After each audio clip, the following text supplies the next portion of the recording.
to the Mobile Monger Podcast, where we go behind the scenes in the cheese world to chat with the people making, selling, or distributing your favorite specialty food products. I'm your host, Janae Muha, certified cheese professional, longtime cheesemonger, and producer advocate. Tucked away in rural Washington, just 30 miles outside of Seattle, is a field of grazing dairy cows that just so happens to be one of the best butter makers in the country. Cherry Valley Dairy has racked up numerous awards for their butters at the American Cheese Society's judging and competition, and they are a local favorite with restaurants and consumers pining for their richly colored spreadable heaven.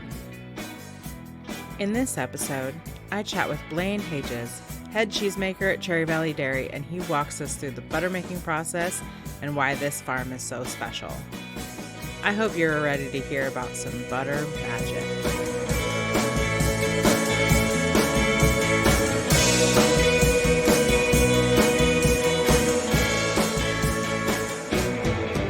My name is Blain Hages. I've been a Pacific Northwest cheesemaker and butter maker for the last 19, 20 years. I think I was hired November 10th, 2003 at Beecher's Handmade Cheese at Pike Place Market. And I started at the very bottom as the hoop breaker. Had a really good boss at the time. It was under dynamic ownership.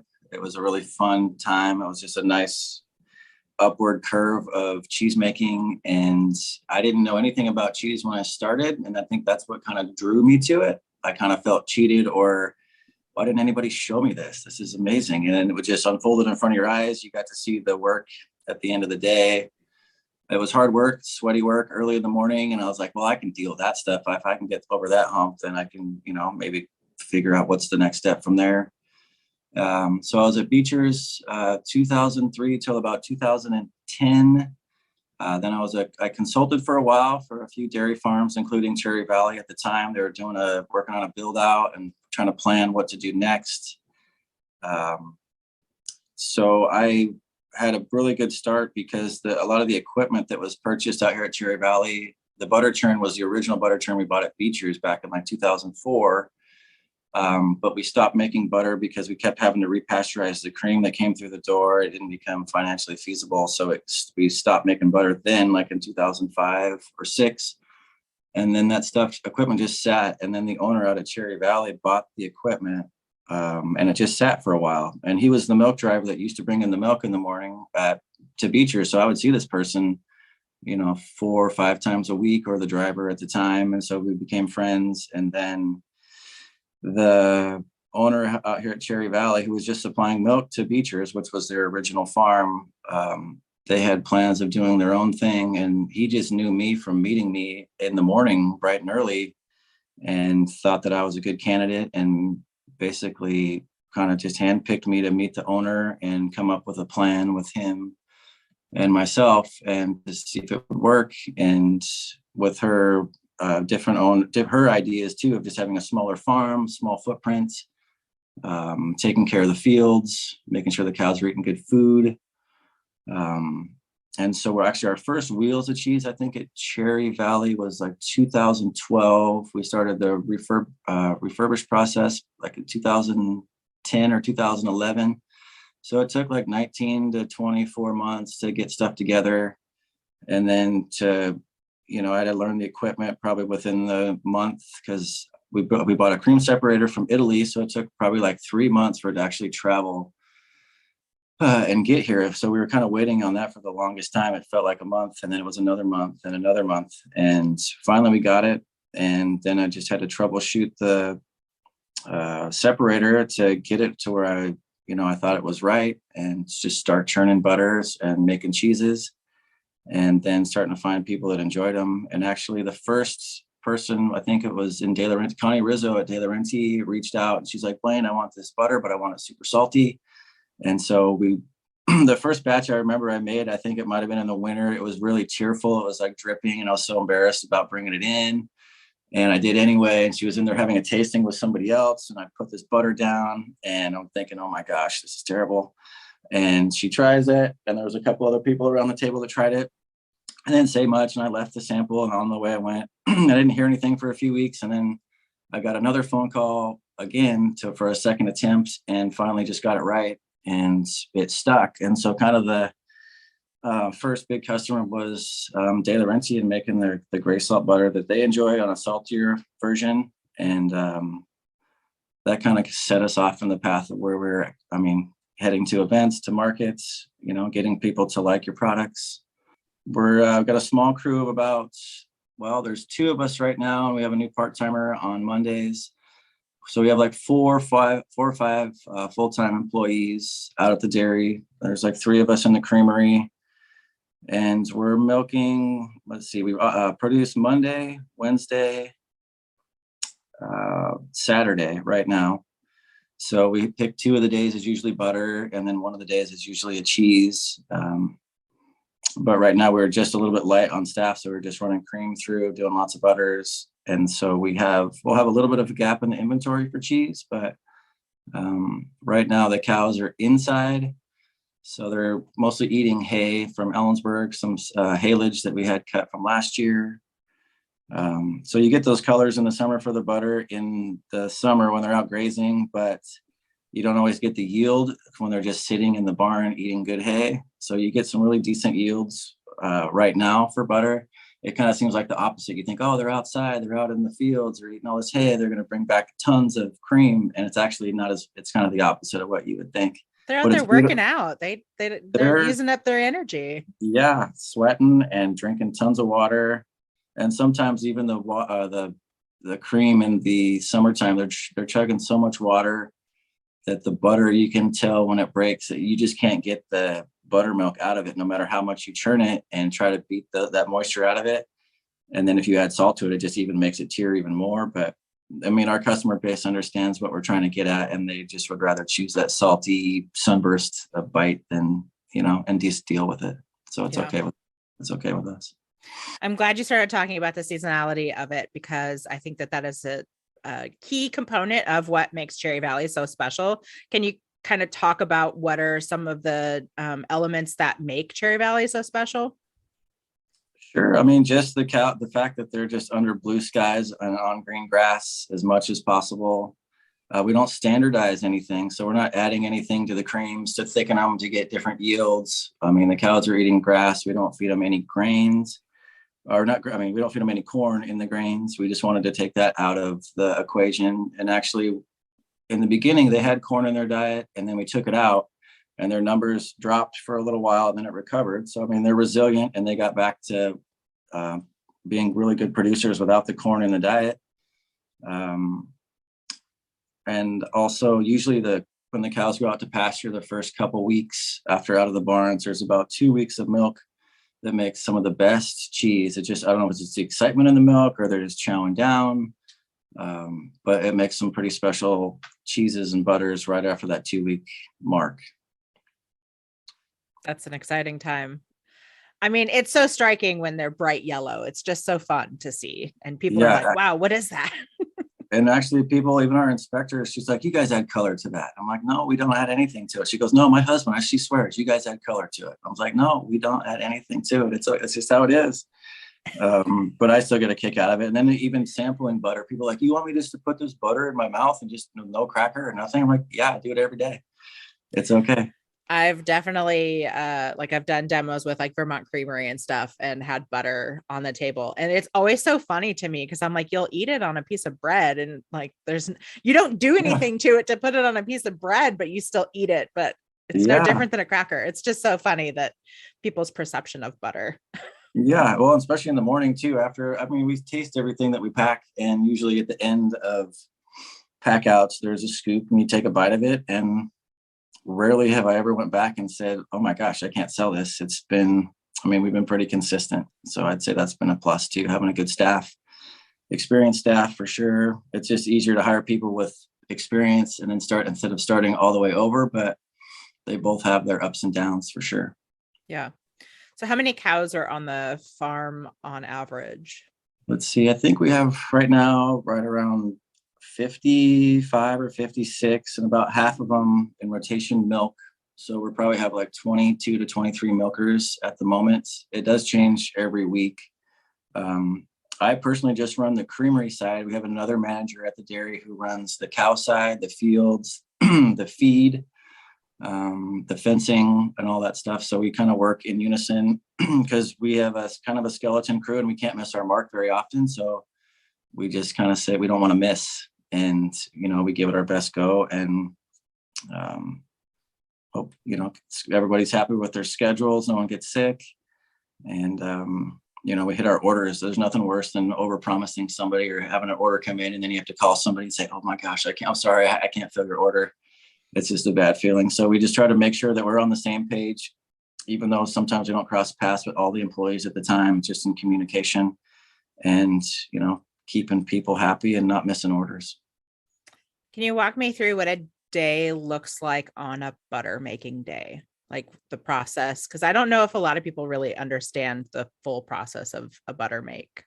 Yeah, so it usually takes about 2 days worth of milk we capture, and then we'll pump it over from the creamery or from the parlor to the creamery. This is about at 4:00 in the morning, and pasteurize the milk, and then we'll run it through the separator. It takes about 45 minutes to get the full run of milk through there, and then we'll culture it and chill it overnight to get it dropped down to about 39 to 40 degrees temperature. You want those cold temperatures. And then the following day we'll have the butter churn ready to go. Make sure the room is warm. That helps encourage the butter to break. But once you get the cream in the churn, you want to fill it. We have a 60-gallon butter churn, and we typically fill it at about 30 to 35. You want to leave it I like to leave more space in there because you want that impaction and basically smacking against the inside of those walls to create that air to make the butter exchange basically happen and work. So I get there at 4, cream goes in there, say 4:30. Usually it breaks about 55 minutes on the nose, but it's usually like 55 minutes plus or minus 20 minutes. And you can start to see the butter start to break because there's a sight glass on the stainless steel barrel. So you don't have to stop and pop the hatch every time. You can see it from a distance. And so it'll break and then I'll let it go for another 15 to 20 minutes to make sure that most of the buttermilk is out of the slurry. And then we put a screen in the barrel of the butter maker, and we screen off all the buttermilk into buckets, and we sell that to Daru Catering in Kirkland. They buy probably almost all of our buttermilk for frostings, cakes, icings, soaking chicken, what you name it, all this other stuff, all these other goodies that I have no idea what they do with. So then we'll capture that, and then we'll rinse the butter. We always rinse with cold water, and then tumble it for like another 10 seconds, rinse it off. And then after that part, it's just about tumbling, let it rinse, tumbling, let it rinse. And it usually takes about another hour and 15 minutes. So you're looking at about 2.5 hours total time from cream in to basically pack outs and packing tubs, or if you're packing wheels for bulk customers. And then sometimes we'll pull off some for clarified butter or ghee that will make the following day or that day. But we've typically been around 40 pounds to 50 pounds of butter a make. So 80 to 100 pounds a week right now, which doesn't seem like much, but when you have to pack them into 4-ounce tubs, if you're by yourself, it's like, oh my gosh, what did I get into? This is a lot. So it never ends. It never ends. So yeah, you hear about these other stories and like machines, like fully automated butter making machines. They cost $10 million installed in Norway somewhere. And I mean, you just pour in the cream, push a button, and out comes this pretty little papered wrapped piece of butter that is probably pretty tasty, but a machine makes it. Yeah. It's definitely, I've seen the process of you guys, and it's very hands-on from start to finish. Yeah. So Yeah, and trial and error, and just doing it day in and day out for year after year. It's kind of like the story of Jade. Like you see it so often, and then like when you see a mistake, you just know like, okay, something is funky with this. And usually you can tell making butter is in the byproduct or in the buttermilk. It's like it'll be very overly soured or hot or little thicker, and it's like, okay, did I over culture? Do I need to be culturing this cream right now? Do I even have to? So some weeks, like you can just tell either the structure of the cows, if there's a cold snap that comes through. Like this week, we've had a lot of cold weather, like 31, 32. the yields go down for sure with the cold weather. And then sometimes the science in the cream or the milk is just off, and you just know in the result after you make it, after the fact, and you just try to troubleshoot backwards. Well, how did that happen? Usually you don't figure it out, but you just know, okay, for the next time what to do so you can salvage something or make it better or just learn from it. Yeah, that's like so sad to get to that point and be like, oh, well, yeah, you just try waste all again. your time basically. But yeah, it's always a sad day when you're throwing stuff out if you have to, but it's few and far between. Actually, this year or last year, we only had to dump milk just at the last when we had our last cold freeze. So that was pretty good, because sometimes schedules don't align or things break down, your boiler's down, and the milk just sits there if you don't have someone to come pick it up, or a pig farmer, blah blah blah. But yeah, those hopefully those days are gone most of the time. Yeah, we've definitely had some extreme weather here Mm-hmm. in Washington state over the last year. How did the make schedule work during our extreme heat that we had? Because we had a 108-degree day last summer. So how was that for you So guys? that actually, I'm glad you brought that up, because that was a problem for us actually on Megan's bloomy cheeses. I mean, taken care of in the refrigerator, it just zapped the cheeses, dried them out. And we've never had that before, ever had that happen in the past, even on hot days, muggy days. And our room would be overly high moisture, and then it just wouldn't leave, and it would just dilapidate all the bloomies way too early. Sometimes, or they either would melt them right away or they would dry them out. I think it happened twice. So we did have to get rid of some of those a few times, but it usually affected the soft, sensitive cheeses mostly. So for anything fresh, it's going to be kind of a question mark sometimes, or you know what you know, but until you make it, you find out differently sometimes. Yeah, we're keeping our fingers crossed for a more moderate year in weather. I don't know. It's been so wacky, but out here it's kind of its own ecosystem too. It's so foggy in the morning, you can barely see, hundreds of feet, and then by 3 o'clock it kind of burns off, and the sun comes out. But it's still, well, this week it's still 31 degrees and the sun's out by 3 o'clock. Yeah, So we're getting that in the city too. It's been interesting waking up in the morning and looking outside and being like, wow, it's really foggy out. That's not normal for us. Um, all right. So obviously COVID, it's been a thing for the last couple of years. So how has that affected the dairy and what you guys are doing? well, when it broke in 2000, was it 19? I mean, we flinched for a couple of weeks, kind of like everybody else. And then it was just like, okay, kind of game on. Let's just go with what we're doing, who's going to be on board. And a lot of it was relied on deliveries. And we found a lot of new customers that came out of the woodwork who had lived within miles distance from us. We're like, I didn't even know you guys were here for, blah, blah, blah, such and such years. And so actually it brought out a lot of new customers. And we actually kind of had a swell in business for a while. Just because people were kind of panicky and like, well, who can really feed me if the internet breaks, or who can feed me if the stores are empty? And so I think it really made people kind of wake up and go, oh, wow, okay, who can I rely on? And it was nice to see that people would come out and be like, yeah, we could feed you if you have to. And then we'd heard their story, and everybody has a cheese story or a dairy story, especially in a small town.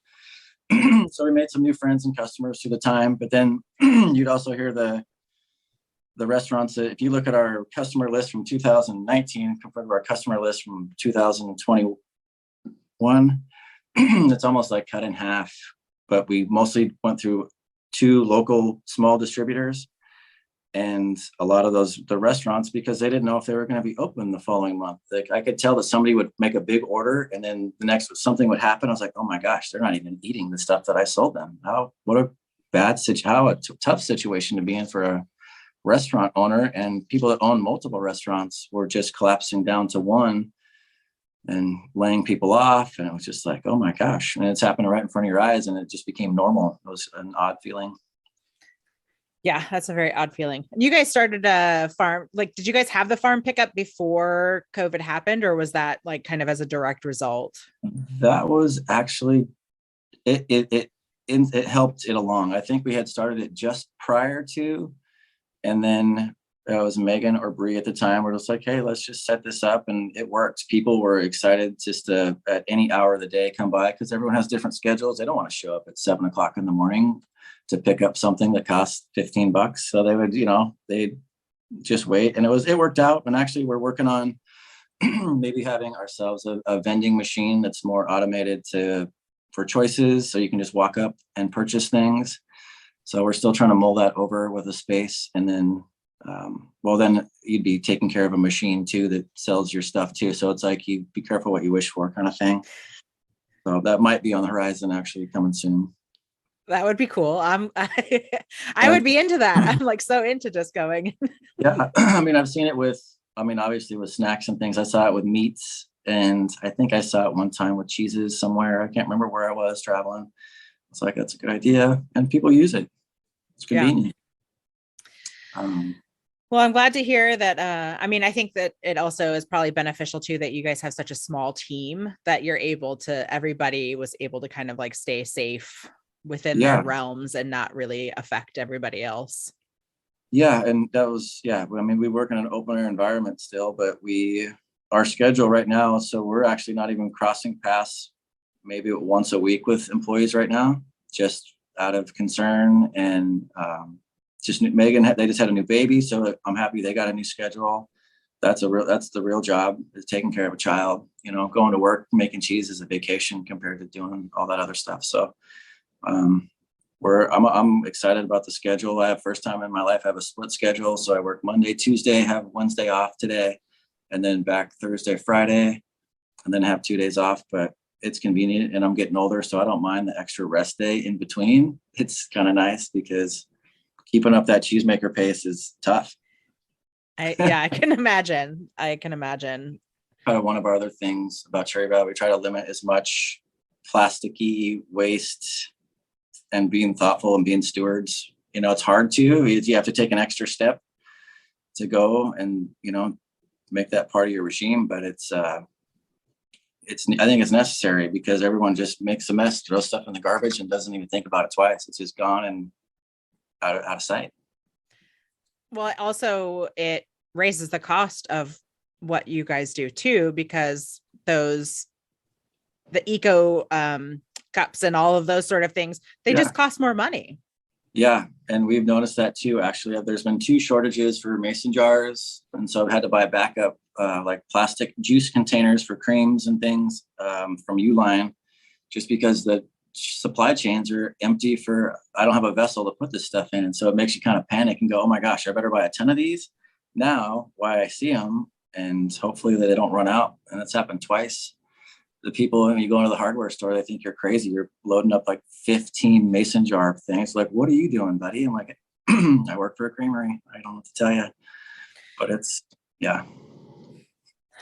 Yeah, that's those sort of things you don't really think about until you're the one dealing with it. Yeah. Or you got the jars and you don't have the lids, and then you're calling somebody for lids, and it's just like, oh my gosh, this is, you don't know. It's kind of you got to stay ahead of your problems, or so you don't miss. Otherwise you don't want to miss your orders. So, yeah. So obviously you make butter. And you mentioned Megan's bloomy style. What cheeses and whatnot are you guys making fully? Like, what does your full lineup look like?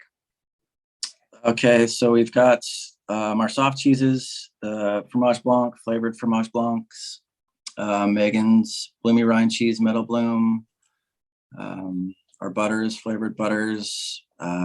We've also been making a bandage wrap cheddar that I've been hiding for like months in the aging room, because if I don't want to release it to the grocery stores, because it'll be gone like in a month.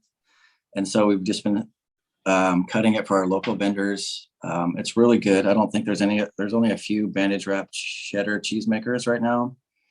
And just because it's hard to sit on your money that long to turn $1 around, but it's super good. It's probably one of the best cheeses I made in a long time. So hopefully soon that'll be released. What else? Our ghee, clarified butter. So there's been like about 10 or 12 in rotation, but and Fern's Feta, that's another Megan cheese that she's been making. And they'll sell really well. We haven't had any waste of actually really throwing things out. except for the dumping the milk the one time. And we don't make as much as you would think. I mean, the world's a big place. It's hard. There's a lot of mouths to feed, and we could make more. It's kind of a double-edged sword. How far do you want to go? How much more do you want to spend to earn this? And also, there's also a cost associated with all the stuff that you earn too. But it's nice to have that nice cheddar cheese value at the end of those 12 months when it comes. And actually, it's such a small format. I sell it at like 7 months, even though it's not technically a cheddar cheese. It's so small that it has those same features. And so, but that hasn't been an issue really, but it's still tasty, and looking forward to releasing that one. And then maybe one day I just want to make one large format cheese, just like a 65-pound, just haymaker of a cheese, and just use all the curds go into one hoop and just call it a day. It'd be nice. Dry salt it, bandage wrap it. And then you'd have, you could fill up your aging room in a month, and then the rest of your years, you could just do your soft cheeses and kind of float around the aging of the hard cheeses. Well, Andy Hatch does big format, like a couple big format cheeses every year for like his kids' birthdays and whatnot. Okay. So there's always like one or two just kind of like hanging out in the awesome. In the aging room. Yeah, there was another company, and I don't want to say it was like Hennings or somebody still makes them. They're like hundreds of pounds. Like, yeah, Hennings does the mammoth cheddar, the big ones. It, right? Yeah. And hey, that's a cheesemaker, and it's awesome. One hoop, done and done. Then you have to buy a knife or make a knife to cut it. Yeah, you have to figure that part out. That's a whole thing. Right? So funny. Do you guys also sell fluid milk too sometimes? We do for walk-up folks. We do have accounts, like our Canlis account orders weekly creams and milk. And then we have some local vendors that they'll buy $95 worth of milk every week. And I hadn't seen the person for like almost 2 years.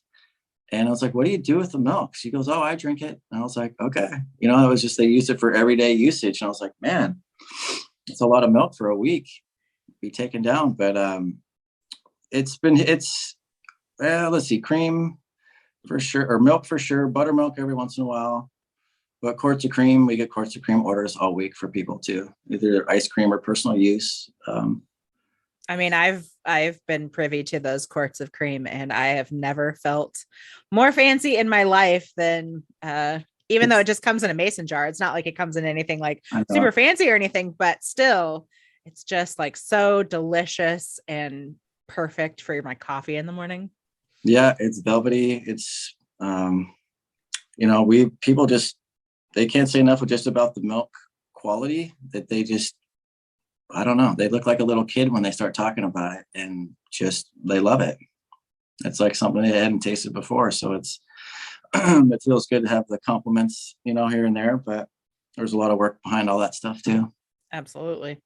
I'm a fan. I'm always out there. Whenever any cheese people come into town, I'm like, come on, let's go to Cherry Valley. A short field trip. Yeah. Now that you know that I live on the side hill, you can just knock on my door and I'll walk you guys down there. It's not a problem at all. But yeah, we haven't had the tours that haven't been around actually since COVID. We haven't had any tours, but if it's just friends and family, that's not a problem. You guys can come out anytime you want. I'll show you around. All right. I have my 3 common questions that I ask everyone. Yep. You ready? Oh gosh. Yep. Your current cheese crush? As in cheese that I love the most? Sure. However you want to take that question. Because I had someone like who in the industry I'm crushing on. I'm like, however you want to take that question. That's up to you, how much you want to put yourself out there. Yeah. I would be a sucker for something like Rogue River Blue. I like salty blue cheeses for sure. I do like the Cascadia products they've been making. Their blue cheese is super good. Any sort of salty blue or Stilton, I'll take to the bank any day. Perfect. Favorite cheese pairing? Oh yeah. I can make a half a wheel of brie disappear, no problem. Or sometimes the full wheel, just eating it as for lunch. But actually we got some microgreens and things. So we've been making different like hors d'oeuvres and things with these different microgreens. It's like baby arugula or baby spinach. And they're just the tiniest little accent to the cheese, which has been helpful. That sounds delightful. A nice, like kind of little earthy Yeah, it earthy goes. kick to go with the buttery. Yep, Sounds completely delightful. affordable, and it's awesome presentation, and you can turn any like leftovers or anything into some awesome meal. It looks really good. Um, top food memory, and it doesn't necessarily have to be like a meal that you ate, just more of like a time where, like if you were I cooking with your mom or, I honestly would think to my grandma's house. She grew or in Ronald, Washington, in the Roslyn areas where my family was from originally, and my family's Croatian and Yugoslavian, and I would go into these houses, and these people would be speaking all these crazy languages to me as a kid, and then making me try all these foods and things that I wasn't really into. But I just remember my grandma was always cooking. I was never full enough. Are you hungry? Do you want more? Kind of grandma. Um, and she basically was a matriarch of our family and taught all of us kids how to cook, and at least make us participate. She always made us participate, at least even if it was for one thing. So that would be definitely the memory, making anything from like popcorn balls to soup to anything. She made so many treats, everything from scratch. Never spent a dime or a dollar in her life on anything else except just basic living. Just a great lady. That's perfect. I mean, I feel like as a kid, there are a few things better than getting to enjoy cooking with your mom or grandma and being able to like lick the spoons afterwards. And like those Yeah. treats just taste so much better. Yeah. And we're trying to pass the torch too. And our daughter, she likes to cook. She bakes a lot. She's got a lot of sweet treat cookbooks, making donuts. I think it was our last project she did with Girl Scouts. So yeah, I mean, it's kind of scary to think about, like, oh, here's this child. Like, are they going to be able to cook on their own? Are they going to just go for the easy stuff, or are they going to take the time and cook the good stuff? And, you just hope you send them off with the right, you know, information. So what does the future look like in your eyes for Cherry Valley, and what are you working on? Is there anything exciting happening? We're definitely going to work on a different, to fill in some sales from like I said, from like 2018 sales report to 2021 customer sales report.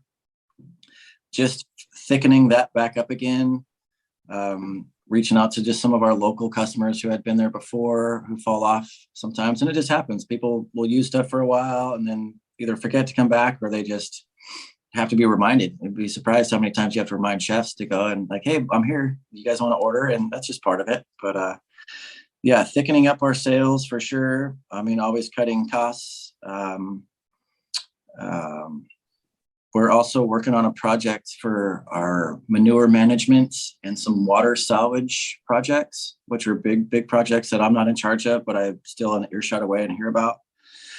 And basically, it's just making sure our either getting some fuel or some monetary trade out of the manure, or the water usage that comes off the roofs. I mean, it rains out here like Vietnam. It's crazy how much water just runs. It cuts down your driveway, and before you know it, your driveway has a cut, like a river valley cut into it, because of how much water just goes down the side hills. I mean, because Cherry Valley's that's a classic side hill dairy. We're actually on a 60-foot rise compared to the basin of the valley. So the water just goes right through the property and under it sometimes. And yeah, we're getting a new roof put on here shortly and keeping the cows warm. I mean, most people think the cows get cold out in the weather, but I mean, they're fine. They got a thick coat. Their body temp's like 102 or 103. So they can take that 30 or 40 degree temp. It's when the cows get wet is the problem. And then it gets cold. So you got to keep them covered. So yeah, a few new structures, some sales, and then just hitting our mark and not missing any orders. Just our day-to-day, focus on the day-to-day. And usually the other stuff takes care of itself. Not always, but just keep working hard and making it good stuff. Yeah. Well, thank you so much for joining me and talking to me about butter, because Yeah. I love y'all's butter. It's one of my favorite things. Well, I'm glad that you got a hold of us, and anytime.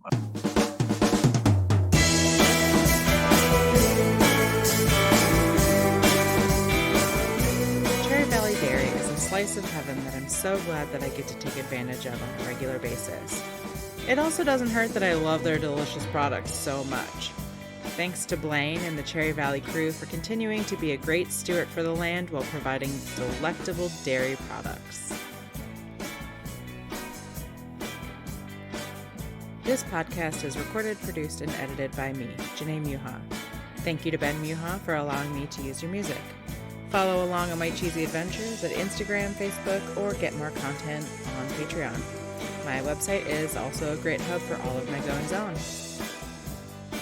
Thanks for listening, and remember to keep spreading the word of good curd.